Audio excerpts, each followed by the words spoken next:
ہم بڑے ادب سے حضرت مولانا غیاث احمد صاحب رشادی جنہوں نے ہندوستان بھر میں خدمت خلق کی ایک ایسی آواز لگا دی جو 80 سے زائد برانچز ہیں، بڑے معظم اور بہت ہی منظم اور مؤثر انداز میں الحمدللہ کام جاری ہے۔ علماء کرام کی نگرانی میں کئی کتابیں منظر عام پر آئی ہیں۔ ہم بڑے ادب سے گزارش کرتے ہیں حضرت والا سے کہ اپنے خیالات کا اظہار فرمائیں۔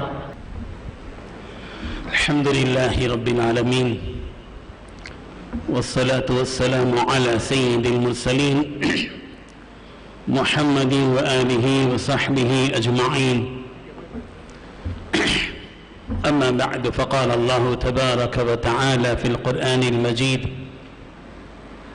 أعوذ بالله من الشيطان الرجيم، بسم الله الرحمن الرحيم، يا أيها الذين آمنوا ادخلوا في السلم كافة ولا تتبعوا خطوات الشیطان، صدق اللہ العظیم۔ قابل صد احترام امیر شریعت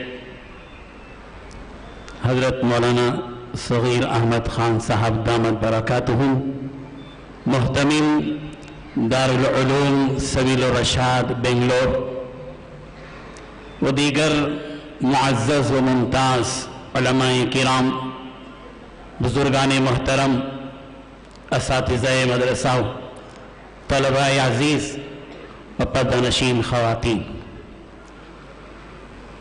مدرسہ عربیہ تجوید القرآن کا یہ چوتھا سالانہ اجلاس ہے، اور اسی سے ملحق مسجد اشرف المساجد کا سنگ بنیاد بھی ہے، اور بڑی اونچی نسبت سے اس مسجد کا سنگ بنیاد رکھا جا رہا ہے۔ حکیم الملت حضرت مولانا مفتی اشرف علی صاحب رحمۃ اللہ علیہ کی یاد میں اور ان کی طرف منسوب کرتے ہوئے ایک متحرک رشادی عالم دین حضرت مولانا نذیر احمد رشادی صاحب نے اشرف المساجد کی سنگ بنیاد کا یہ بیڑا اٹھایا ہے۔ اللہ تعالیٰ جلد از جلد اس کو پائے تکمیل تک پہنچائے۔ مدرسہ اور مسجد دو الگ الگ چیزیں نہیں ہوتی، دونوں کا رشتہ باہم دور رسالت ہی سے رہا ہے۔ رسول رحمت صلی اللہ علیہ وسلم نے مکی دور سے گزر کر جب مدنی دور کا آغاز کیا اور مسجد نبوی کی بنیاد رکھی، تو رسول رحمت صلی اللہ علیہ وسلم نے اسی کے ساتھ ساتھ صفہ کا وہ چبوترا بھی قائم کیا جو اسلام کی سب سے پہلی یونیورسٹی ہے، اسلام کا سب سے پہلا مدرسہ ہے، اسکول ہے، کالج ہے، سب کچھ ہے، جس پر بیٹھ کر معلم عربی جن کو اللہ تبارک و تعالیٰ نے معلم کی حیثیت سے اس دنیا میں بھیجا، انما بعثت معلما، کہ مجھے اللہ تعالیٰ نے معلم بنا کر بھیجا ہے۔ آپ امام بھی تھے مسجد کے، آپ معلم بھی تھے مدرسے کے۔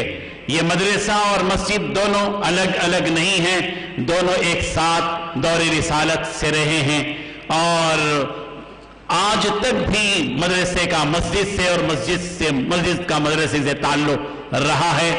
اور انشاءاللہ جب مدرسہ عربیہ تجوید القرآن اپنی جگہ پر ذاتی عمارت میں پہنچے گا، ایک اونچے ارادے کے ساتھ، وسعت نظری کے ساتھ، وہاں ایک جانب مسجد بھی ہوگی اور انشاءاللہ وہاں مدرسہ بھی رہے گا۔ بزرگان محترم، یہاں کے محتمم صاحب نے، مولانا نذیر احمد رشادی صاحب نے مجھے ایک عنوان میں قید کر کے رکھا ہے کہ میں ایک خاص عنوان کے تحت آپ سے گفتگو کروں۔ عنوان یہ ہے کہ مسجد کا امام، مسجد کا ممبر و محراب کا سماج سے کیا تعلق ہے۔ یہ ایک اہم ترین سوال ہے۔ اس سلسلے میں ہمیں دور رسالت کو دیکھنا ہوگا۔ نبی کریم حضرت محمد رسول اللہ صلی اللہ علیہ وسلم نے جو مسجد نبوی تعمیر کی تھی، اسی مسجد نبوی کو سرکار نے مرکز اسلام بنایا۔ مسجد صرف اللہ کی اس عبادت کے لیے نہیں ہے جو صرف نماز کی شکل و صورت میں ہے. مسجد صرف 5 وقتہ نماز کی ادائیگی کے لیے نہیں تھی.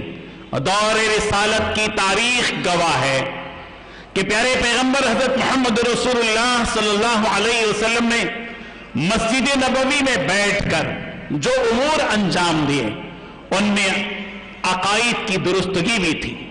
شرک سے، کفر سے نکال کر توحید کی طرف جو لوگوں کو لایا تھا وہ اسی مسجد میں بیٹھ کر آپ نے یہ کام کیا تھا. پھر نماز کا باجماعت اہتمام جو کیا گیا تھا اسی مسجد کے دائرے میں تھا، اور وَارْكَعُوا مَعَ الرَّاكِعِينَ کی عملی شکل سرکار دو عالم صلی اللہ علیہ وسلم نے جو مسجد نبوی میں پیدا کی تھی، وہ جماعت کے ساتھ ایک امام کی اقتداء میں نماز ادا کرنے کی جو تربیت کی تھی، اس کے ذریعے سے سرکار نے بتایا تھا کہ تمہیں ایک امام کے پیچھے جو نماز پڑھنی ہے وہ صرف 5 وقت کی اقتداء نہیں ہے، بلکہ یہ امام تمہاری معاشرتی زندگی کا امام ہے. تمہارے بازار میں تجارت ہوگی، امام تمہاری اس تجارت کی قیادت کرے گا، تمہاری رہنمائی کرے گا کہ تمہاری تجارت میں حلال کیا ہے اور حرام کیا ہے. امام پورے سماج کا امام ہوتا ہے. للمسجدی امامہ نہیں، لیکن المیہ کی بات ہے، دکھ کی بات ہے کہ ہمارے اس ملک میں ہم نے امام کو ایک کمتر درجہ دیا، امام کو ہم نے غلام بنا دیا، امام کو ہم نے ملازم بنا دیا، امام کی حیثیت کو ہم نے ایک کمتر حیثیت دی. یہ اس کا خمیازہ آج ہم بھگت رہے ہیں. ضرورت اس بات کی ہے کہ مسجد نبوی میں نبی کریم حضرت محمد رسول اللہ صلی اللہ علیہ وسلم نے امامت کی تھی. آپ نے امامت کی تھی تو کیا آپ کی اس امامت پر کسی کا تسلط تھا؟ کوئی کمیٹی تھی، کوئی بڑا آدمی تھا جس کی اقتداء میں سرکار دو عالم صلی اللہ علیہ وسلم نے مدنی زندگی گزاری؟ نہیں. امام وہ ہو جو کمیٹی ساز ہو، امام وہ ہو جو تمام کی قیادت کر سکے. اللہ کے نبی صلی اللہ علیہ وسلم نے مسجد نبوی میں ایک نبی کی حیثیت سے، ایک امام کی حیثیت سے، ایک معلم کی حیثیت سے ایک ایسا پیارا مدنی معاشرہ قائم کیا جس پورے معاشرے کو سرکار نے مسجد سے جوڑا تھا، منبر و محراب سے جوڑا تھا. اور پیارے پیغمبر صلی اللہ علیہ وسلم نے اسی مسجد نبوی میں بیٹھ کر جہاں عقائد کی درستگی کی، وہی نماز کی ادائیگی کی، وہی تزکیہ نفس کا کام اسی مسجد میں بیٹھ کر ہوا.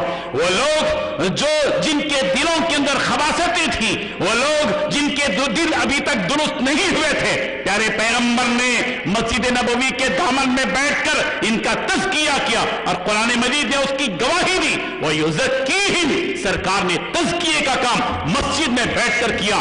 درس و تدریس کا کام اللہ کے نبی صلی اللہ علیہ وسلم نے مسجد کے ماحول میں بیٹھ کر کیا. وَيُعَلِّمُهُمُ الْكِتَابَ وَالْحِكْمَةَ علم کی اور حکمت کی باتیں مسجد کے ماحول میں ہوتی تھی. اور یہی وہ مسجد تھی مسجد نبوی.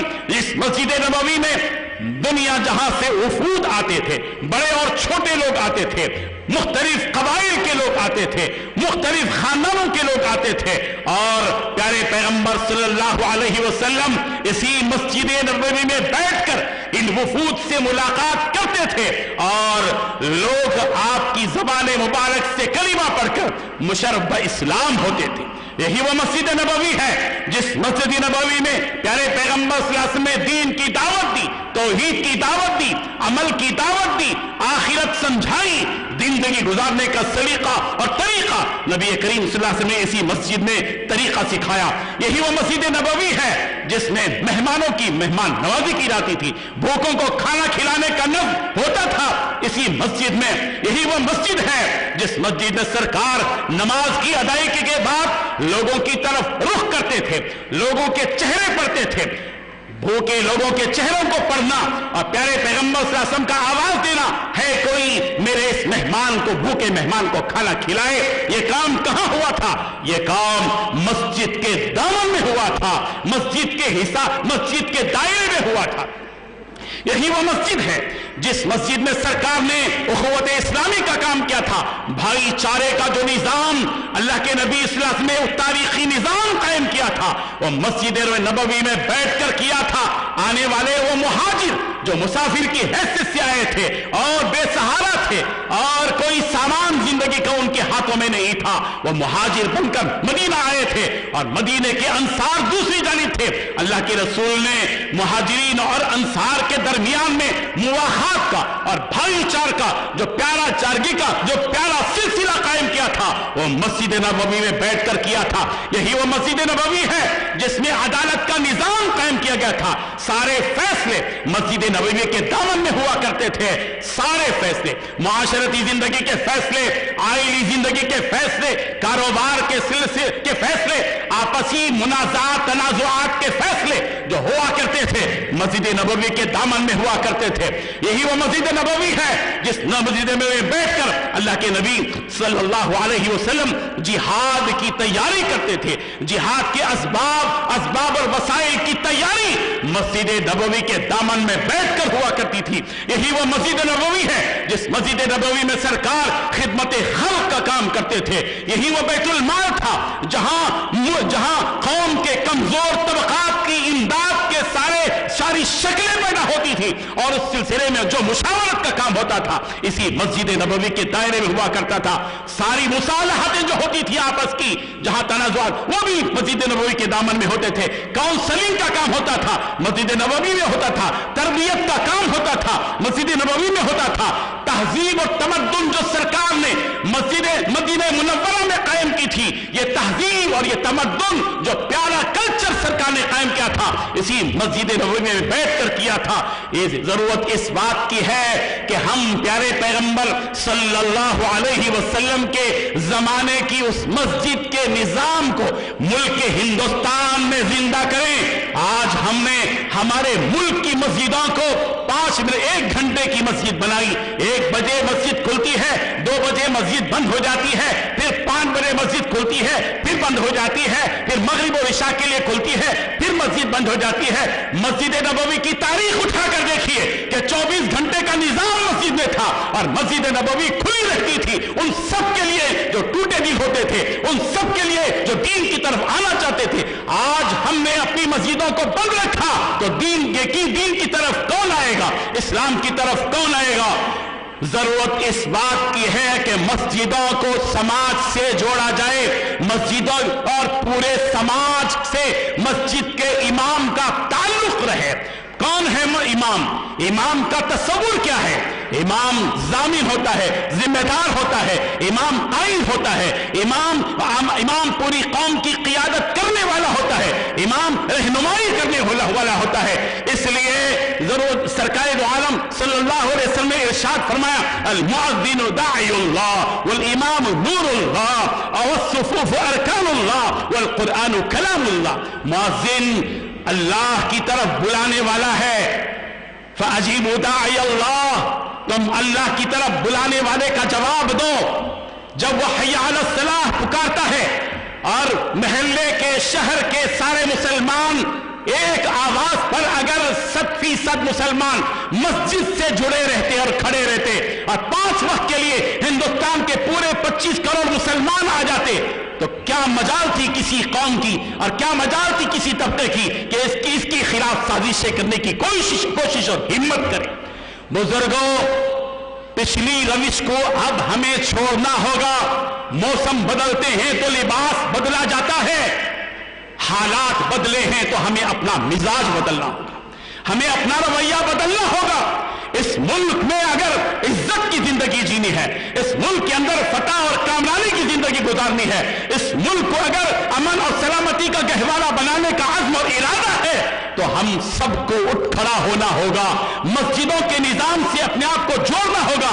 मस्जिद को मरकज़ इस्लामी, मस्जिद को मुसलमानों का मरकज, मस्जिद को इस्लाम का मरकज करार देकर वहां से उससे सारे लोगों को जोड़ना होगा।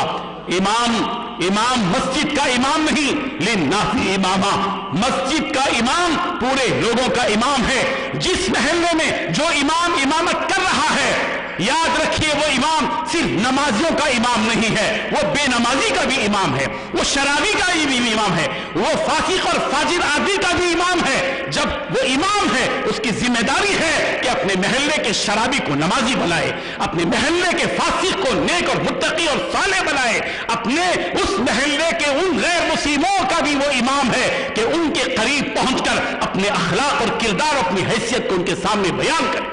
बुजुर्गों और दोस्तों, ये मस्जिद जो तामीर हो रही है, मस्जिद अशरफुल मसाजिद, ये मस्जिद भी इंशाअल्लाह वो किरदार अदा करेगी।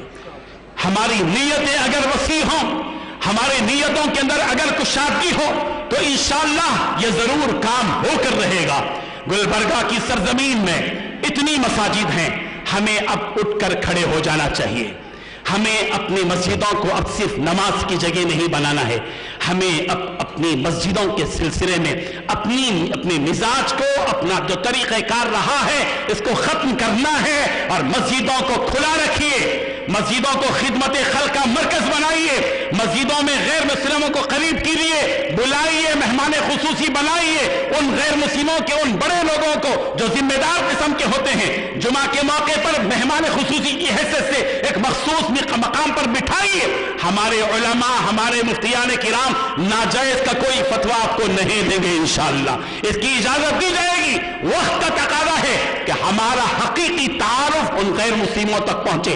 हमने गफलत से अपना इमेज, अपनी तस्वीर उन तक गलत अंदाज में पहुंचाई है। कुछ गलतियां हमसे हुई हैं, कुछ इन साजिशी लोगों की वजह से है जो 60 साल से जो तंजीम इस मुसलमानों और इस्लाम की दुश्मन मेहनत करते करते आज वो फल पक चुका है, उनका फल काट रही है। खुदा करे कि वो फल बहुत जल्द पककर बहुत जल्द सड़ जाए, बहुत जल्द पककर बहुत जल्द सड़ जाए।